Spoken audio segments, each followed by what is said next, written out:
Hey guys, we are live. Welcome to another edition of Keep Calm and Carry. This time we've got a really awesome guest that is going to help us kind of discover or rediscover some of our medical training. And that's something that is actually a lot more important than people really give it credit for.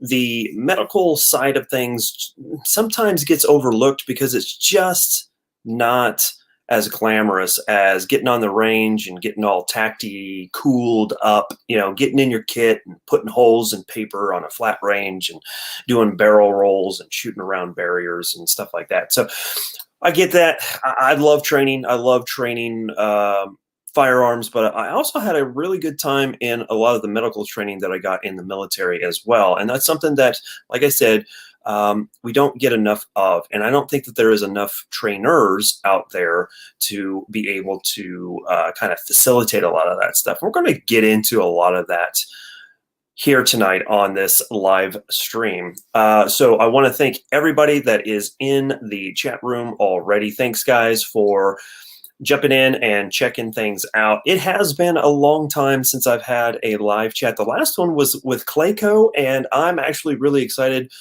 because I'll get to see Clayco down in Houston at Kalash Bash here next weekend, and I'm super excited to compete in the AK Light Irons division. So that'll be a lot of fun, and I'll give you guys an update when I get back from that. As far as live chats goes, I am starting these back up, but these will not be weekly. I've decided today, I thought about it long and hard, and they are at minimum going to be monthly.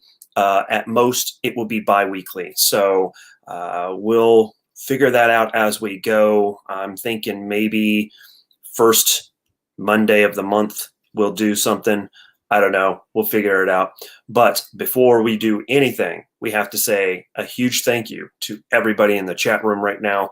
I want to first say, Shocker Shooter, you're absolutely right. I totally get it. He says that he knows that his medical sucks. That's why he's on Tinder to find an RN who's lonely and freaky. Art jumping in there right behind him, saying that he's not going to be able to make it tonight. He's got to work tonight, but we could all use more medical training. And Art is 100% correct. He knows what is what. J-Rare Tactical in there saying, hello, fellow patriots. Amos, how goes it all? How goes it to you? Mandatory carry, he's in there too. Thanks for jumping in there and let me know there was an issue with the super chats, and he went ahead and donated $5 to the channel. Thank you so much, saying hashtag keep fighting, build a get home bag. And remember that I'm not sure what that is. 9 or 17? 9 or 17? Anybody? Help me out with that. That's the first time I've ever seen that. Iran created the coronavirus and framed China, and there are 4 lights. Got me on that one. Shocker back in there saying he's going to stop with the fallout and go on from there. Kansas Law Dog, you'll break my 74.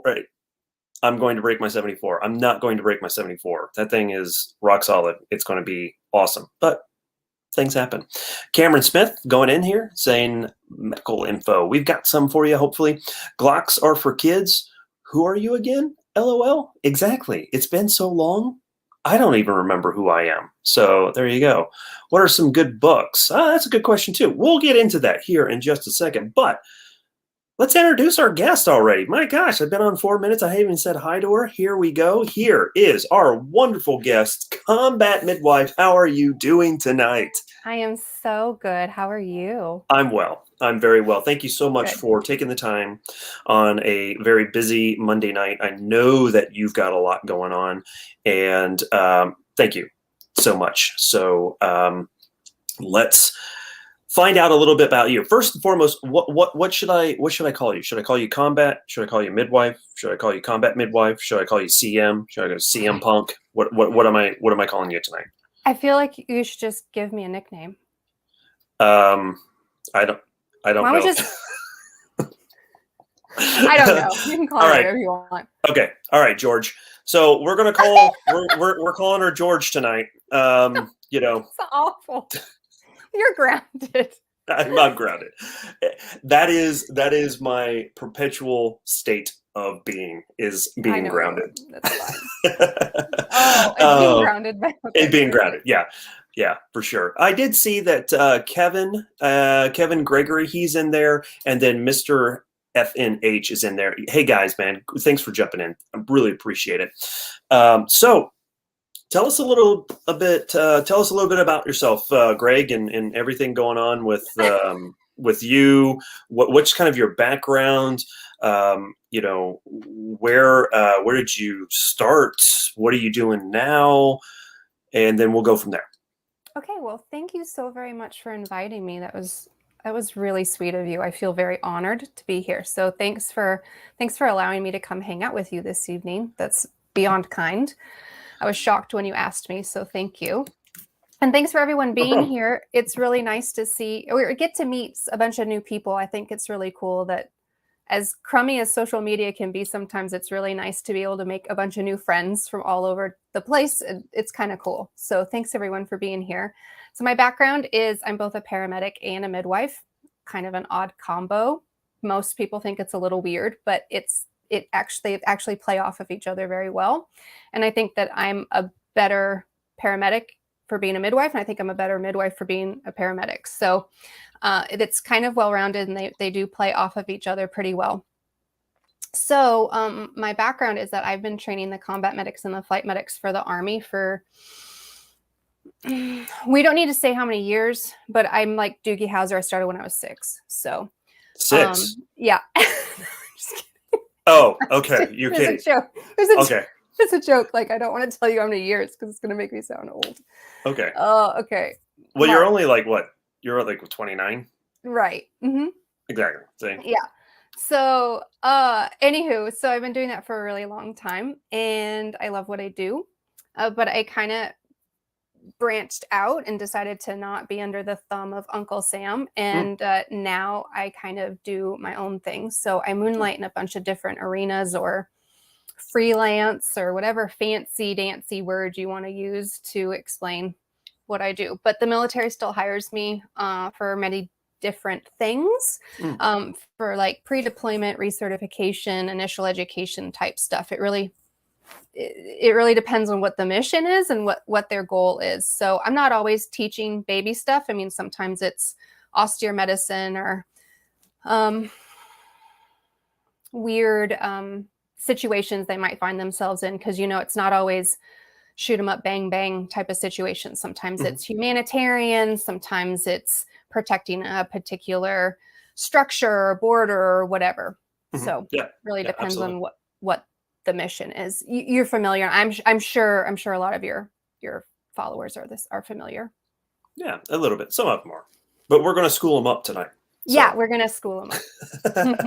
So, what do you think really kind of drove you into the medical field? Because I can tell you, I'm squeamish, right? I can field dress a deer. I can go out, harvest a deer, bring it home, field dress it. I can, butcher it, no problem. But the couple of times I was in some situations in Iraq, I got really squeamish. Hands got real sweaty. Sure, I respect that. Yeah, I understand that. Yeah, I respect that. So, what kind of really pushed you into that arena?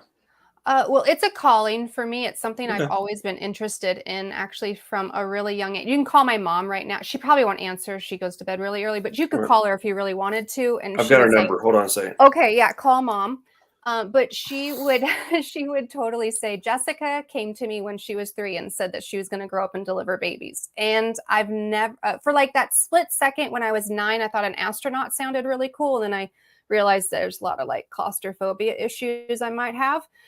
So like it lasted for about a month, and then I realized, nah, I don't want to do that. But it's always been medicine. In fact, I don't know that my mom really knew what to do with me as a kid, because I was asking these really big questions about anatomy and medical stuff. So she used to just like drop me off at the library And then she got to a point where she was like, just ride your bike, kid. Like, just go over there and hang out. And I'm a book nerd to this day. I have a ridiculously stupid collection of books. And I like the tangible kind. Don't give me that Kindle crap. I don't want, I need to smell the pages, you know? And I just like to devour things and understand how stuff works. So I read a ton, and I just fell in love with medicine. And there's a sciencey part of it, and that part's cool.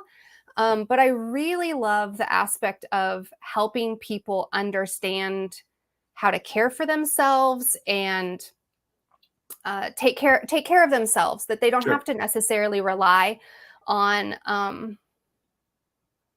the government, the medical industrial complex. They don't really have to. They don't really have to rely on that. And now we're shut down. YouTube just shut us down. Just pull the trunk, man. You're out of here. A couple people jumping in here. They said that Jerry Bear Tactical says, "I bet she loved the TV series MASH." I absolutely do love the TV series MASH, but that's definitely a way before my time. But I love anything retro, so I used to watch that on TV Land or Nick at Night. Right? Yeah. Do you remember when Nick at Night used to be all the old TV shows at nighttime? I do. Yeah. And I was not a Nickelodeon fan, like watching the green slime thing during the day. I watched all the old shows. Yeah. I'm a super old soul, and I love all that stuff. But I used to watch ER a lot. Actually, I don't know what my parents were thinking. That was super inappropriate. But I used to watch ER all the time, and I used to sit there and go, "That's not real. That doesn't work that way. That's not how that works," because I'd already kind of like devoured like how to run a code or these different types of medications or how a surgery really works. I kind of already had like the basic knowledge at a really young age. Yeah. So I'm going to put you on the spot. Okay. I love being put on the spot. Okay. MASH. What conflict was that? Oh, that's the Korean War. Yes, very good. Everybody thinks that everybody says it's Vietnam, but it's Korea. The Korean completely different uniform, and where they were located, and you have to look at the helicopters that were used during the time. There you go. Right? Man, look at you. Nothing's getting by you. Look at you. Nope. I'm impressed. Color me impressed. All right. Thank you. Shocker ask me something hard. Well, Shocker Shooter wants to know, astronaut midwife will need to deliver babies on Mars. Okay. Now I'm turned on. Yes, let's do that. Mars babies. Yeah. Not Martians. Would they be Martians? They would be Martians. Yeah. They would be Martians. Yeah, for sure. There we go. We've solved one problem today. Yeah. Alrighty. I thought I saw something else in here. Oh, Glocks for Kids says, think of blood as hydraulic fluid. It might help. I guess. Actually not a bad idea. Yeah. My sister faints when she sees blood. I find it hysterical. She's probably listening right now. I probably shouldn't dime her out like that. But she kind of gets queasy when she sees blood, and I find it funny. She does not. Yeah. Glocks for Kids. There was a medical show about Vietnam, something like China something. I can't remember the name of it. China Beach. Ladies and gentlemen, China Beach. China Beach, yes. So, the whole squeamish about blood, the sight of blood, fainting, and stuff like that. My daughter does too. So, she sees blood, and it really freaks her out, which is fine. Yeah. It's fine. It's fine. Yeah. Genetic, maybe from you. Yeah. So you and I have been talking, and I think it's been great to just be able to chat with you, off of the live chats and stuff like that. The interesting thing is, you sent me some information about the. Help me out here. I'm going to get it wrong. I know I'm going to get it wrong. No, I'm going to look at my notes. We're going to do it together. Zombie apocalypse birth kit. Yeah, I'm calling it that. It's really called the official Combat Midwife birth kit, but I'm Okay. calling it the zombie apocalypse birth kit because And why is that? Why is it the zombie apocalypse? it's geared towards the average day person Hmm. who wants to be prepared for any situation, such as a natural disaster, a grid down situation, conflict in the streets. We don't want to get shut down by YouTube again, so I won't say anything. But you get the point. Like something has happened. So zombies are coming, to your door. Rabid unicorns have landed, and there are Martians at your front door. What are you going to do? So Hmm. I created the perfect birth kit. In fact, it's basically my favorite items that I would have in my bag if I was at a home birth delivering a baby. Hmm. So they're my favorite items. And I whittled it down to like, if I could only have a certain amount of things, what would I have to have? Hmm. Like, what would make me feel the most comfortable and still provide really good care? Yeah. So that's what this kit is. And I teamed up with Medical Gear Outfitters. If you don't know who they are, you're in the dark. But that's Skinny Medic's business. And I teamed up with Skinny Medic, and I like them because we're getting all American products. And That's good. yeah, and I am supporting a family business, and I'm a family business, so we just teamed up together. So anyway, yeah, he has a bunch of other really, really cool things. We're just pushing my box right now, so that's what it is. Yeah. Well, like I told you off air, it just the comment section here. What is happening that I'm He's missing? I don't have my glasses on, so I can't see any of that. so Kansas Law Dog says, "Joke's on you. Most of us can't even get the first part of birth taken care of here." Oh, I was gonna make a little joke about that, but y'all handled it for me. Yeah. Clayco jumping in there saying, "Hey, excuse me." He went back. He says, "Oh, hi, Mark. If you guys know, you know." But I told Clay, "Hey, one more week before I get to see him and hug him." So, Aww. yeah. So I don't know what I would do, but I could tell you my porch would be crowded. I'm not sure what we're talking I about don't know there, what that Cameron. means. Can we get Yeah, clarification on that? Cameron, what are we talking about here? I missed something, but okay. Look the girl up. I want to know. Yeah. Anyway, so I think that's actually really, really awesome that you've come up with a kit that is actually specific, right? Mm-hmm. Because you look at a lot of medical kits. I've got several. I've got basically an IFAC attached Yeah. to the back of my passenger seat in my truck. I've got medical gear that I take with me when I go to the range, but it's a macro kit. It's supposed Mm-hmm. to take care of a lot of different things, but this is very Yeah. specific. And what are some of the things that would be in that kit that a normal IFAC or something wouldn't have? Oh, yeah. So I support, first of all, definitely support having a well-rounded bag. I have a well-rounded bag. It's an old backpack, and I kind of repurposed it, and I keep it in my car, and I switch it out for the seasons. Like everybody should really have that. I mean, you never know when you're going to be in a kind of a weird, funky situation. So that's awesome. That's really smart. This particular kit is to be focused on someone who's really into prepping, maybe has a baby coming soon, maybe is in an austere environment. Some of my guys are purchasing it and then putting it in their aid bags and then going overseas and doing stuff. It's really compactable. It's not super duper fluffy, so you could size it down if you wanted to, which is really awesome. So things that are in there are going to be a really specialized suction device. It's called a Deli. There's going to be things that are going to help you with the birth process. There's chucks pads. There's measuring tape. There's ice pack for a pairing, like an ice pack for mom after birth for a very special area. Mm. There's a cleansing wash. There's a birth certificate, ink pad. There's just things that are really geared towards birth. There's specialized scissors in there to cut the umbilical cord. There's clamps.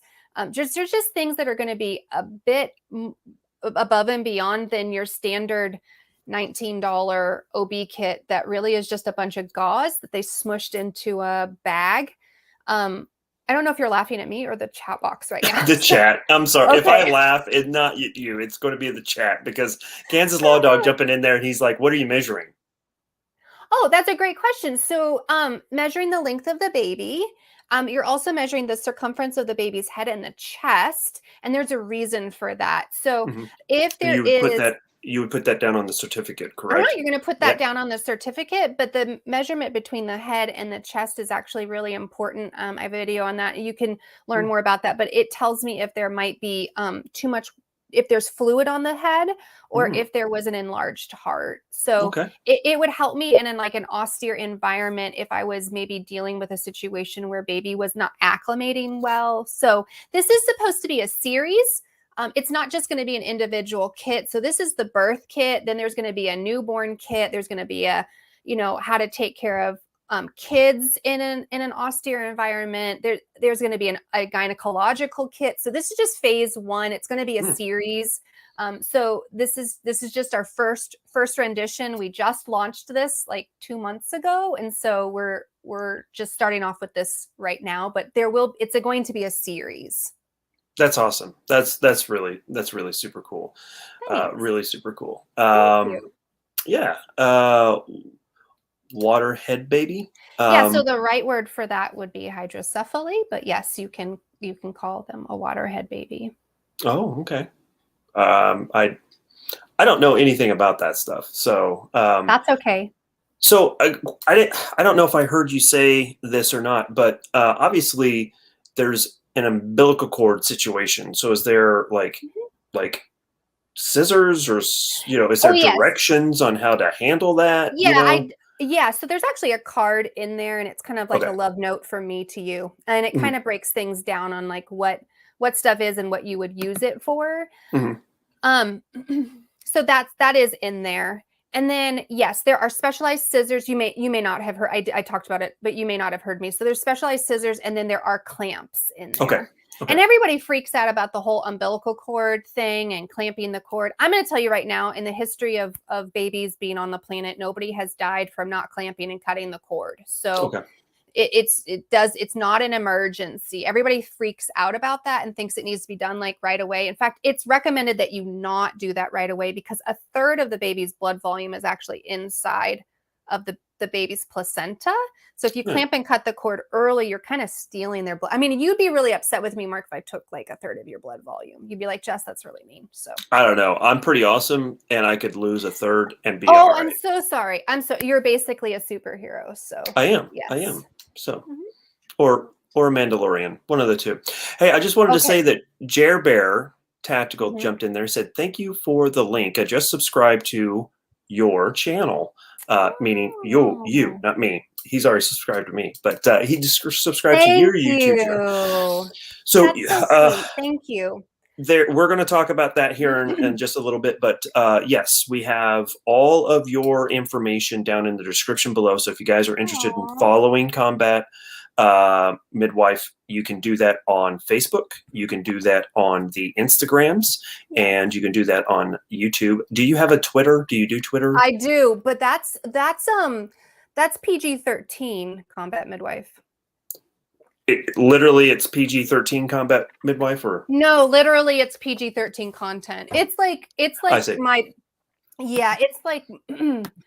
not PC. It's not really PG-13. It's not PC. Yeah, it's how I really feel about current events on Twitter. That's what it is over there. I see what you're saying. The Kansas Law Dog did ask if the scissors that you included in the kit were they safety scissors. No, he's prone to accidents.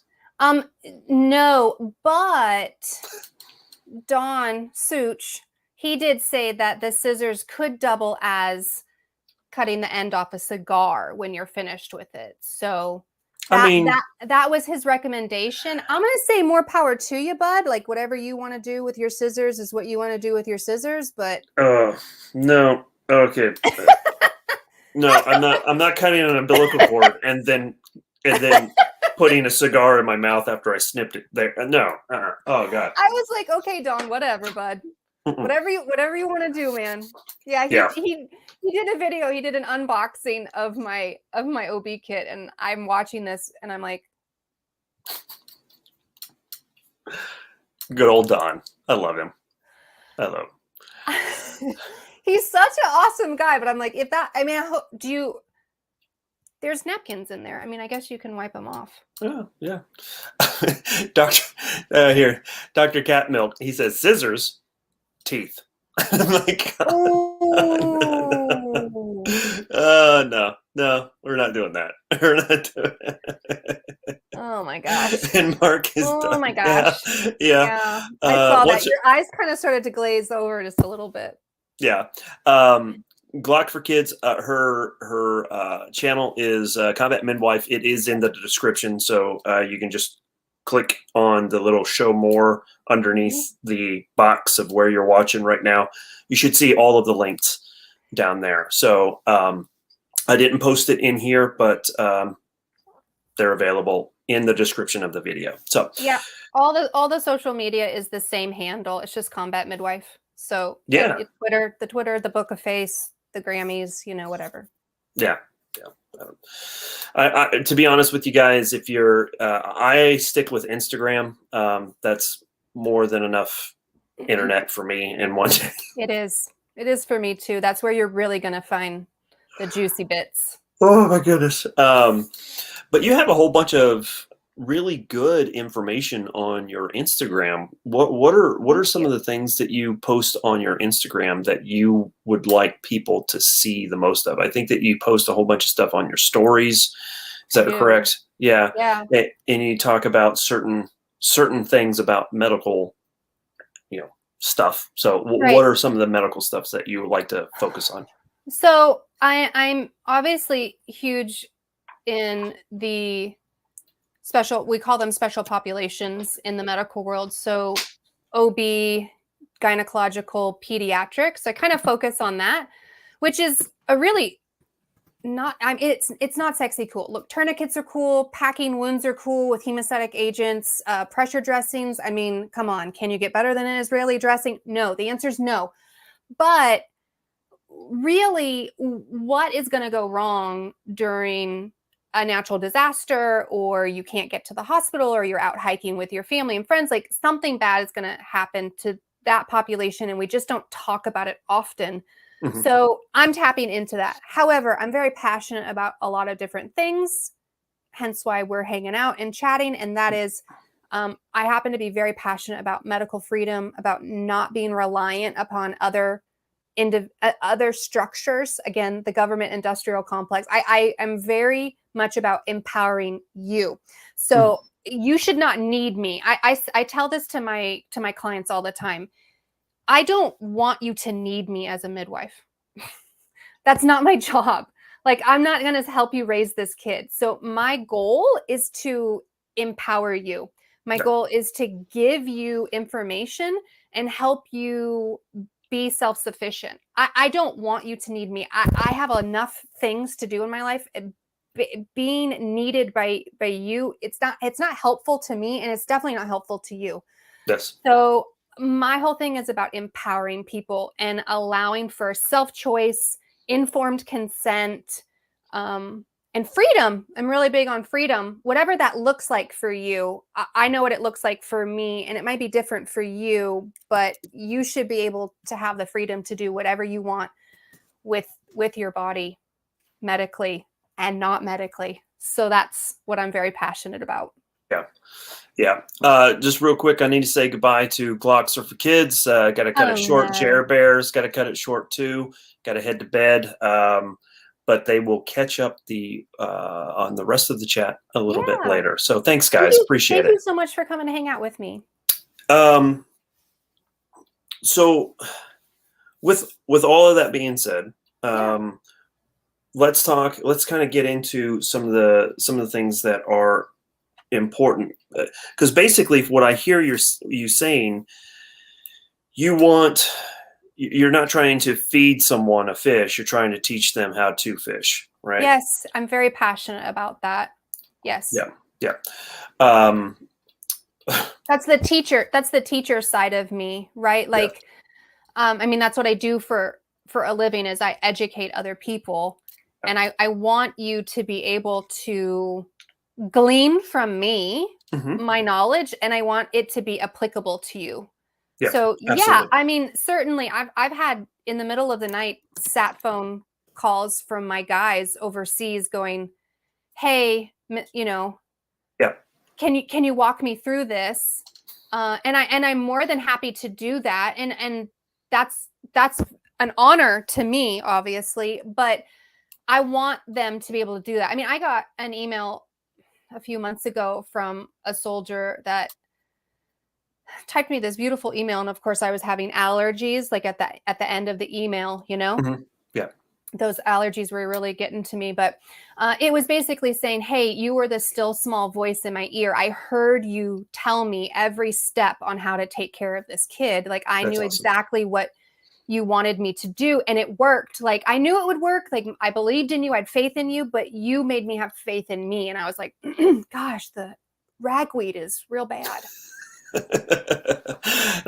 I have. I don't know about you. Most of the time, Email my allergies are allergies the worst. my allergies really kick up at movie theaters. I don't know what it is about movie Oh, well, I theaters, think it's just but the circulation in there is really yeah, piss poor, you know? yeah. They all the drapes and stuff, they don't clean all the dust off that. Yeah. Dr. Cat Milk says email allergies are the worst. They are. So, as far as getting training, something I didn't. I'm just kind of throwing something at you here. But for training, obviously you do some stuff, but where should people be looking for training? Do you have recommendations as to things that you've seen as far as getting some type of instruction on just maybe some basic medical skills? Basic things. I always tell people they should start off with basic first aid, CPR, and a stop the bleed class. I mean, those three things are. I just feel like those are just be a good human class Mm, is like mhm. be a good human. I mean, We need a you lot more of don't. that. Yeah, first of all, yes, we need a lot more of that. But just it's just basic stuff. You don't even have to be interested in medicine. You don't have to be interested in really much of anything. But you never know when your father might need CPR. You never know when someone at work might cut themselves and need some assistance. And why would you set yourself up for failure on not knowing how to handle something so simple? I mean, everyone in here, I would assume everyone in here has taken a gun safety course. Mm, I would assume everyone in here has. Like, you have really great people that follow you and they're go-getters and they believe in, you're part of the 2A community. I would assume that you all did your due diligence and learned how to operate and handle your firearm. So why not learn how to handle and operate your human body and help someone else in case you're in a situation? This is my go-to all the time. When seconds count and help is minutes away, you're responsible for you. yes, absolutely. That that So is that's a motto that I talk about frequently to some of the people that I have conversations with. But I'm so sorry. here, so we've got simple things, stop the bleed courses. I'm sure that most people can probably just Google a course, maybe see if there's something near to them. Yeah, CPR is usually given locally at most, municipalities usually have some absolutely. type of certification, and yeah, you're gonna have to spend some money to do that, but I mean, it's important. I think I it's mean, it's important. like $50. Yeah. uh, my job requires me to get recertified every 2 years. i Right. think i think the certification is good for 3 years, is No, that right? if you American Heart Association, it's good for every 2 years, and there's a Okay. reason that it expires every 2 years. So every 5 is the new update. So like 2020 was the previous update Right. before that was 2015. And so there's a reason for that. One, you need to get your toes wet because you haven't probably done it in the last 2 years. Mm. And the other reason is because you probably have an update in there. Okay. So yeah, every 5 years, American Heart Association redoes like updates their data, their, Sure. Yeah. sciencey stuffs. Yeah. And you can find, like I said, you can find CPR courses through usually your municipalities or something like that. They usually have something posted there. Paul jumping in there, our buddy Paul. Hi, Paul's Paul. in there. He says he threw out a super chat. Thank you so much for the support. He says, hey, great to see you two collaborate. And stick around, Paul, because we may be talking about a little bit more there. But so we have some simple ways to get the training. Now let's talk about what do you feel should be kind of at arm's length, no matter where you are. What are some of the small things that people should be keeping with them as far as kit bags, get home bags, whatever you want to call it? If you were to tell someone, okay, this is the kit bag that you should have, take it with you, put it in a backpack, wherever, keep it in your car, what is in that bag? What do you think? That's a really great question. And I think the question needs to be curtailed and outlined for the particular individual with what their goal in mind is. Picking my favorite equipment is kind of is similar to like saying, pick your favorite kid or something. I don't know. It's really difficult for me to narrow it down to like the top 5 things you must have in all of your kits. I guess I could if you really want to put me on the line. I mean, bleeding control stuff is important. I think that's important because you've only got a few liters of blood in your body. When it's gone, it's gone. On the pavement, it doesn't really help you so much. So that's crummy. Mm-hmm. So those things are simple and easy to come by when you get them from reputable places. My thing is kind of like who are you trying to take care of? There's a big difference between having a kit that's going to the range with you and then having a kit because you happen to be a hunter or a hiker or you do backpack camping. Like those are 2 very different things. Going to the range and having a bag versus going on an excursion for the weekend with your family. Those are very, very different things. So I think kind of understanding like what your goal is and who you're caring for, right? Is it only adults? Are you only taking care of adults, or do you want to be more well-rounded and maybe possibly have some items that could take care of chitlins too? Like what do you want? That's actually a really, really great point. So let's kind of scrape a little bit deeper on the surface of that. What would be something different in a first aid bag for an adult than for a kid? What would be some of the things that you would add in or take away for something that would have kids involved? So doses for medications are going to be different. Very good point. Right. Like you can get just basic here. This is simple. And that is, the dose for Benadryl. Like if you had a bee sting and you have an adult versus a pediatric patient, I can give you 50 milligrams of Benadryl. I can't really give that to a kid. I should only give them 25. So doses of medications are going to be different. If you're not familiar with kids, you might be familiar with dogs. And so we know that dogs' metabolism is very similar to a 5-year-old. Yeah. So usually the medication dosages that you would give your animal would be very similar to a pediatric dose. So that might help someone in here that maybe doesn't have kiddos. But yeah, that would be important to know about. Other things would be like, depending on what type of tourniquet you carry, it may or may not fit a smaller person, like a pediatric person. I mean, the cat tourniquet would, but I don't know what you guys are carrying, and everybody has their own special thing and likes different stuff. So that Okay. that's those are just kind of some basic things. Um, Yeah, that's actually really good. that's what I can Yeah, think of off the top of my head.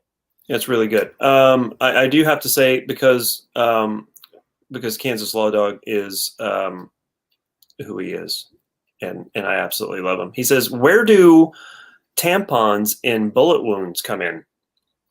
You mean Would what is the histrionics of that? I mean, I can talk about the histrionic where that originated. Yes, let's talk about Okay. that real quick.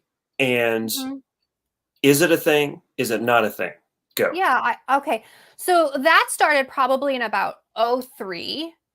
And it actually the military actually started pushing that, believe it or not, and that's where it kind of stuck. So it kind of trickled its way into Whiskey Land, which is the baby medic birthing place of all the baby army medics, and well, all the medics in all branches of service actually go through the same schoolhouse. Hmm. But it kind of started back in '03, and it trickled down. And I remember kind of getting the information and going, well, as a woman, I can tell you right now, those things barely do their job as it is. And you want me to stick it in a bullet wound. Okay. Trying not to get too graphic because I don't want you to faint, Mark. Yeah, But you I gonna be got okay? I got a thing about that. So I just Okay. there. Seriously. I do. Seriously. I'm I gonna need do. you to buck it up, buckaroo. Uh, So it kind of originated about then, and it stuck for a couple of years. And then organizations like um NAEMT, which does PHTLS, TC3, which is kind of like the trauma stuff, JSOM, and they all kind of went, whoa, that's really stupid. Maybe you shouldn't do that because well, there's can you handle this? Are you gonna be okay? go ahead. Go ahead. I'll just Okay. duck off the Because screen if tampons something. say what? I'll duck off the screen if it gets too graphic. Okay. So because tampons do one of two things. They either go lengthwise or they go widthwise. They're not taking up this whole circumference like what a hemostatic agent is. Hmm.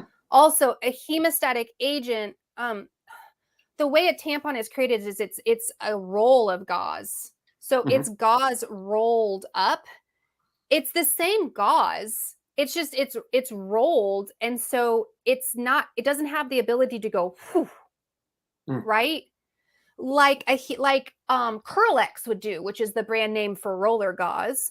Because if you just pack a wound with roller gauze, you can look at JSOM, you can do DC3, you can look at PHLS, and they'll all say you have similar outcomes to using an actual hemostatic agent. So when someone's on a budget, when someone's like, I'm trying to really make this trauma kit, how do I do this without like killing myself money wise? And I get that, like investing in a hemostatic agent, investing in a tourniquet, that it's hard for people sometimes, and I Mhm. respect that. So if you could just buy a couple things of roller gauze, and they only call it that because it's gauze it's rolled, that's why it's called that. um if that's all you So can do, then and they have a little kid that just like rolls up all these yes. gauze and No, it's packages not them. no, it's not a kid, it's a midget. Oh, Hmm. touche. Yeah. Yeah, it's a midget. So in little box, in like little bird cages. They live in little bird cages, and they just roll their gauze. Anyway, They but get little seeds to eat. they get the little suet packs. You just drop it in there.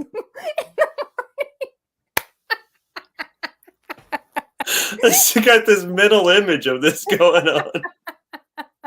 Whoever says girls are not funny. Okay. So anyway, the yeah, so you just can pack a wound with a roller gauze, and it'll expand because there's a weave to it, and so the Yeah. weave is going to trap the cells, the cute little adorable red blood cells, and Mhm. because there's a weave, they're going to get caught, and it's going to slow down the process of the blood leaving, right? So then everybody was like, hey, let's just use tampons. Well, the structure, the actual structure of that item doesn't do what you're looking for it to do. It's also not large enough, right? So if you think about the diameter of a bullet hole, most of the time it's a pretty large hole, right? And you're trying to take up this space with. That's what she said. I knew that was coming. I Damn know. it. I was like, so anyway, yeah, it doesn't work. Like those two things don't go together. But hemostatic agents came into play about the same time, and tourniquets became this big thing. So in the civilian world, you would say the word tourniquet, it was like, oh, gasp, bad 3-letter word, right? That's the last thing you ever want to do because you don't want them to lose your arm. And I just remember being a baby medic going, I think lost arm, dead in a pine box. Ugh, I feel like I'm making really bad decisions here. But I'm just low on the totem pole. So I just went, okay, yep, tourniquets be bad. And then all of a sudden 2005, 2008 came around, and we're just going to smash through all this information of, hey, these items are actually more important and better. And that's because we have a tremendous debt that cannot be repaid to the standard military individual, which is, hey, we have all this data because we practiced on you.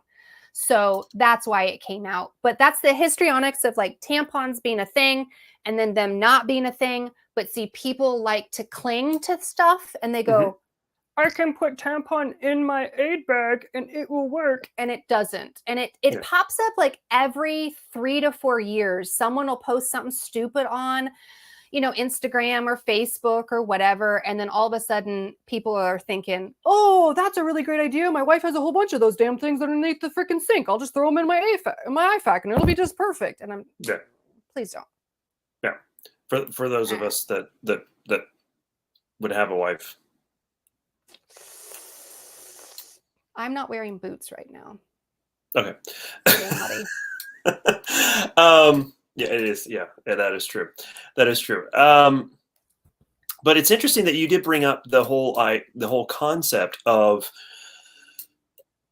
something was taught a long time ago, especially when it comes to tourniquets. I can remember when I was but a lonely young private in the U.S. Army prior to 9/11 and going through, prior to, I was before the wars.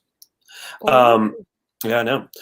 It's how old I am. See, got the gray going on. But that's wisdom in your beard, sir. That's wisdom. Oh, okay, touche. I will take that. Private. Yeah, I got you, Kansas there. But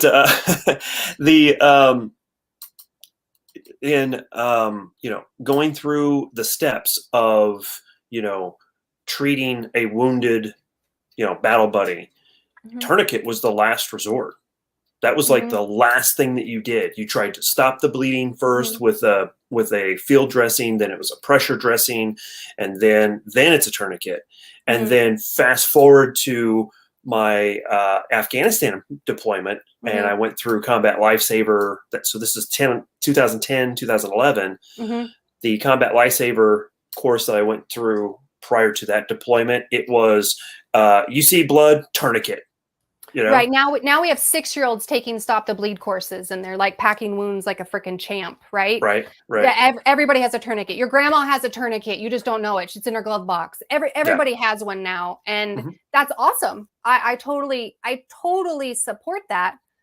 But you're only as good as how you know to use your tool. So people buy this stuff all the time, and they shove it in their glove box or they stick it in their backpack or whatever, and they're like, "Yeah, I bought this really cool thing." But they're not training with it. That's right. That would be like you purchasing a firearm and then never going to the range. Yeah. That's stupid. Yeah. So why would you do that? I mean, there are people out there, we don't like them, right? But there are people that buy firearms, they conceal them, they wear them every day, and they never go to their range. Yeah. Right? They're not our favorite people, but that of them, like who they are. Yeah. So, and that's the same thing. Another great question, Cameron, coming in here a few minutes ago and says, is a complete mil-spec medic bag solely designed for combat wounds, i.e. severe trauma, or does it have contents that would apply to more civilian type injuries? What do you think? What military bag are you buying? That's a good question, because I don't know, friend. so you have your, let's say I'm just going to answer the question for Cameron. Say an IFAC, right? So you have an IFAC, and so you've got combat gauze. You've Yeah. got some Needle for hemostatic agent. Did I Yep. say that right? Yeah. Mhm. You've got probably some field dressings. You've got scissors. You've got probably maybe some packets of aspirin or ibuprofen. So just kind of the basic type of stuff. Some what do you call it? The combat splints. Was that Yeah, a so thing? you're gonna have like a yeah, you're gonna have one of these. Right. Yeah. You're gonna have a needle for needle decompression. You're gonna have um yes, you can use all of that for civilian stuff. Absolutely. For sure. You would just be using it in a different environment, Yeah. right? I mean, again, it's no different than using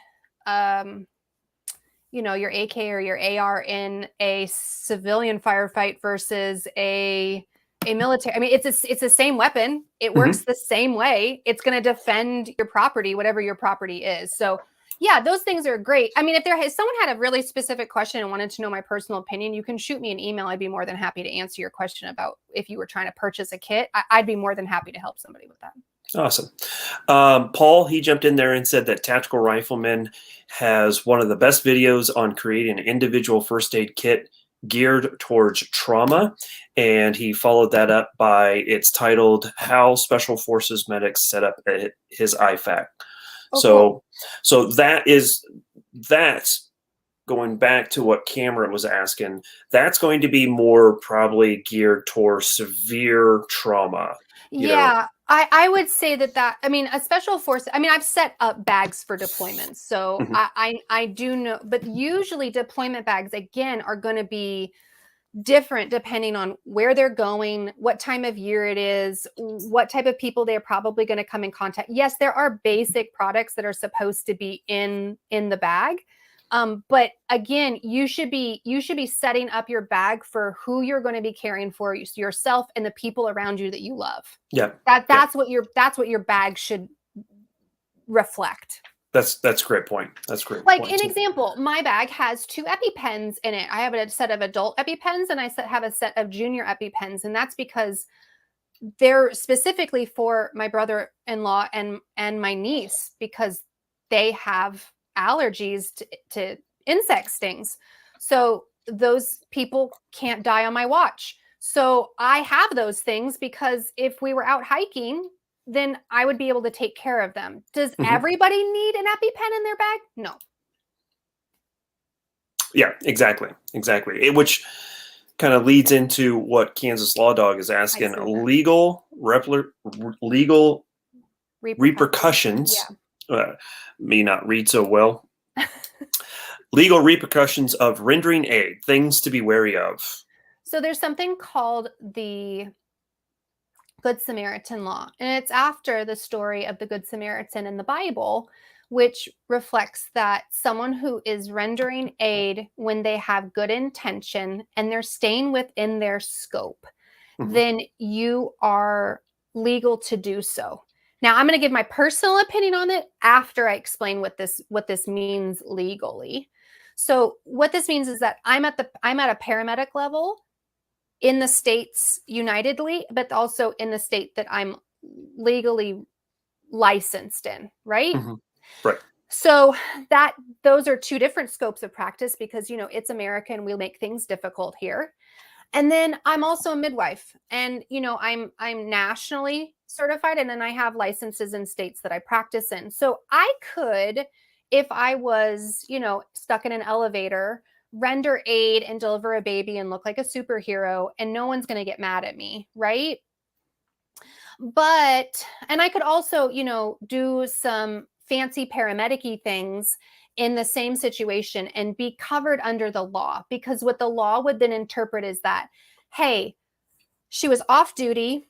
She was not wearing the uniform. She was not under the coverage, the legal coverage of my medical director, but she was trying to do a kind gesture to someone in a crummy situation, and she stayed within her normal scope of practice, then there's not one lawyer on the planet that is going to like intentionally try to harm you. Now, we've all heard stories of people doing real weird things because, you know, the news loves hoopla. And so we've all heard the stories of someone kind of going above and beyond and outside of their scope of practice, and then like weird things happening.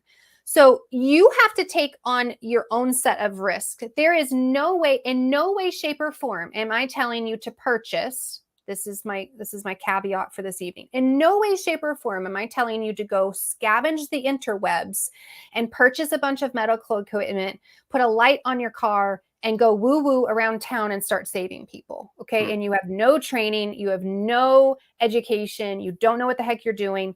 That's ridiculous. I am not saying that. What I am saying is that if you have some simple training, if you have some first aid, maybe a stop the bleed, maybe a CPR class, maybe you had a bunch of people that you wanted to train in your organization and you asked me to come out and do that, I would do that in a heartbeat. And I gave you a bunch of education, then that's fine. And you render aid to someone under that scope, that's great. There's nothing wrong with that.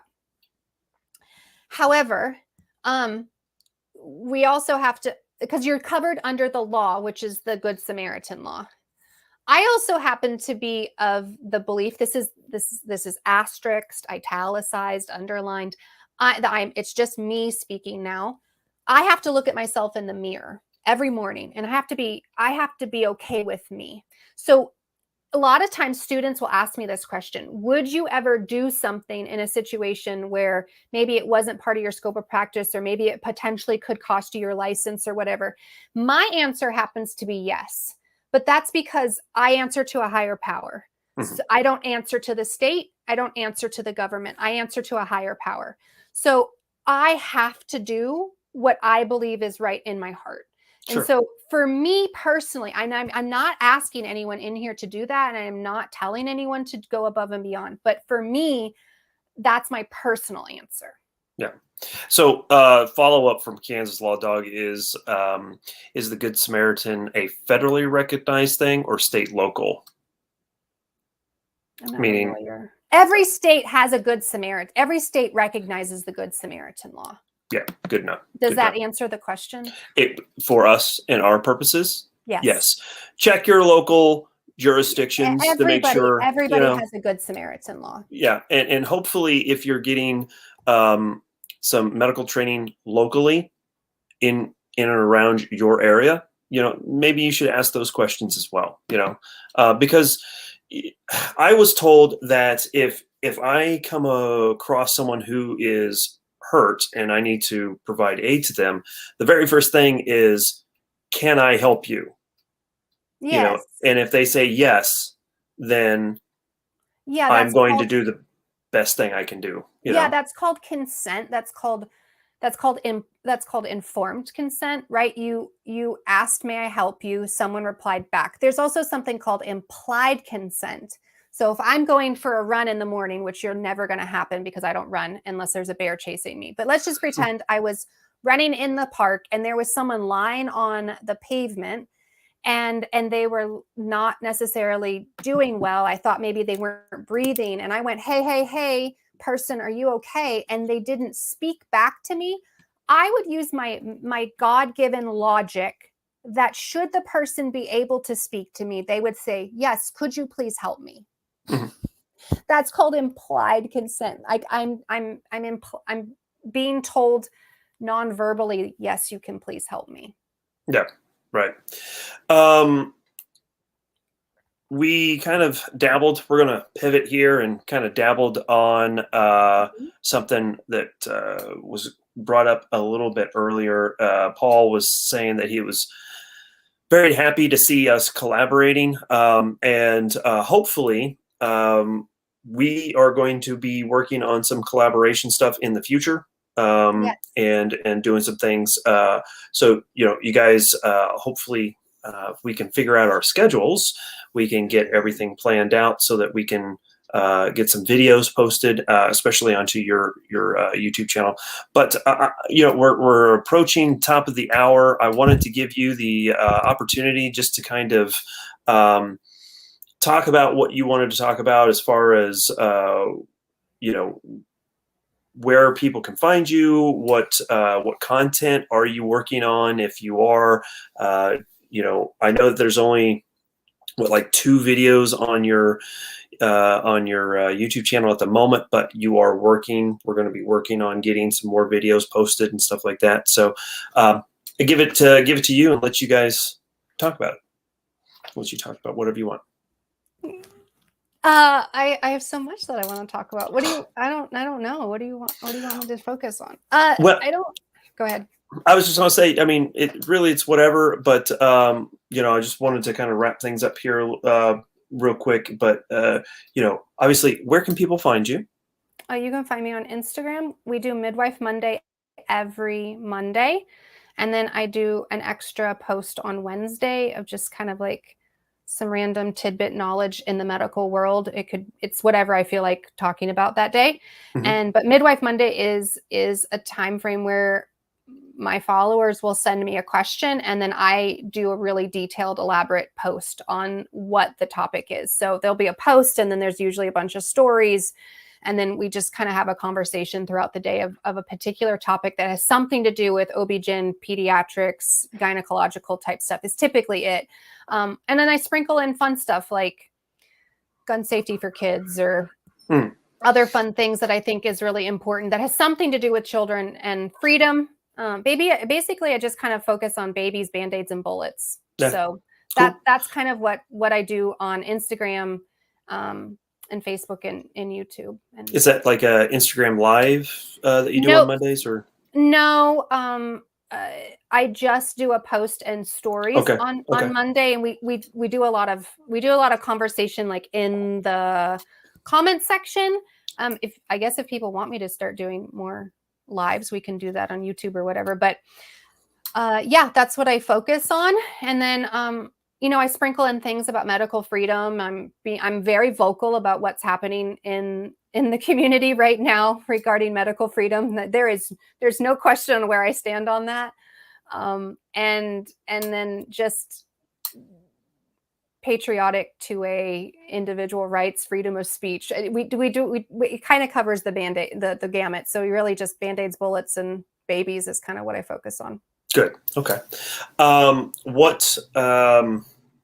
What can we expect from you moving forward? Should we be seeing some more videos on your YouTube channels? Yeah, good. Yes.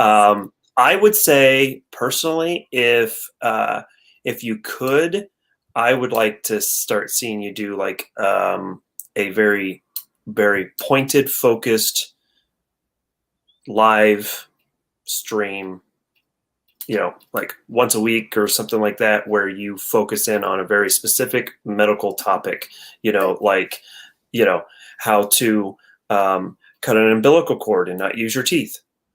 Right. So the goal really for Combat Midwife as a whole is to stop using Instagram as a primary source to get the large content out, because I'm limited to 2,000 characters, not 2,000 words. And it's really difficult for me to teach something that way.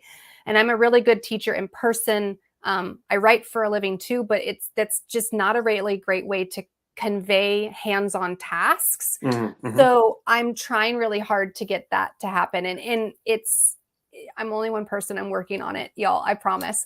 Okay. But the goal is to really have the social media platforms be a way for us to have like personal conversations about the topic, but for me to actually show you how to do things in YouTube is really where that's going to be. And that's a great idea. Maybe I should do Wrap It Up Wednesdays, on Wednesday, where we actually sit for an hour and talk about this kind of stuff. That's actually a brilliant idea. And that's not been posed to me before. I've been wanting to implement Wrap It Up Wednesdays in some sort of way where we take the Midwife Monday topic and then complete it, right? Like make it come full circle on Wednesdays. And that's what I've been trying to implement on Instagram. It's just really, really difficult. And I get censored a lot on Instagram. I get flagged a ton, and I get my content removed often. So it's very difficult. And I know that you understand that. I know that everybody in here understands why, and we don't have time to talk about that. But that's what's going on is I keep, we 2 steps forwards, 8 steps backwards type of thing. So I've got plenty of shenanigans going on in the comment section. We've got, can you shoot a pig and then try to save it like they do in SOCOM? No, that's not happening. Yeah. And then as far as content goes, talk about that. Dude. Yeah, I know, right? PETA gets mad about that. Shocker Shooter says, Sons of Combat Medics. Is that a new spinoff series? Like Sons of Anarchy, but it's combat. So, yeah. Maybe it should be Daughters of Combat. I don't know. We'll have to play with the wording. I like it. Sons of I get it. So, we'll figure it out. Yeah. Anyway. I'll have to girlify it. Yeah, there you go. There you go. Well, we're going to go ahead and wrap it up, guys. Okay. I really do appreciate everybody who, oh my God. Oh my gosh. Did someone just say, can you shoot Mark and save him? Okay, that is not on the list of videos that we will be doing. It's not. And I'm sorry, Kansas Law Dog. I'm very far from being able to be saved. Sorry. Well, I'm pretty magical. Okay. But at the very least, we have your contact information in the description. So if you guys are interested in finding the wonderful, the talented, and incredibly intelligent Combat Midwife, you can do that through all of her social media stuff. And I just look forward to doing some more collaboration with you. Obviously, you're welcome to come on anytime. Anytime you want to do a live chat, we'll put it together. And you're welcome. More guns next time. We can do that. We'll make that happen. I love to talk about guns. Oh, okay, there you go. I mean, you get that break open shotgun in the picture. That's a great shotgun. But I bought my first AR. You did, and it was my first gun purchase ever, and I'm so proud of myself. Very good. So everyone's going to want to know, what did you get? I got a really pretty Saint. There you go. All right. It's green, which is my color. Like the OD green? It's OD green. It looks super freaking sharp, and there will be a picture of it later this week. Okay, cool. All right. We'll look forward to that. If you're not subscribed or following Combat Midwife, do so as soon as this gets done. In fact, if you want to, you can actually break away from this live chat because we're pretty much done, and go do that right now. Go follow all of the social medias for Combat, and we will look forward to all the new stuff that you have coming out. Thank you so much for having me. Problem. You're so sweet. Yeah, absolutely. So with that being said, guys, thank you so much for staying with us for the hour and 8 minutes that we've been going on. And I just want to say I hope to have another live chat. Won't have one next week because I will be preparing for Kalash Bash, a huge, I don't even know what you want to call it. It's going to be a huge party down in Houston area. Isn't it an AR smorgasbord? It's going to be an AK. Oh, I'm sorry. An AK smorgasbord. I am sorry. Right. I missed. No, it's fine. I apologize. It's fine. No, it's fine. It's perfectly fine. Totally different weaponry. Yeah, I mean, when you put your booger hook on the bang switch, it goes bang.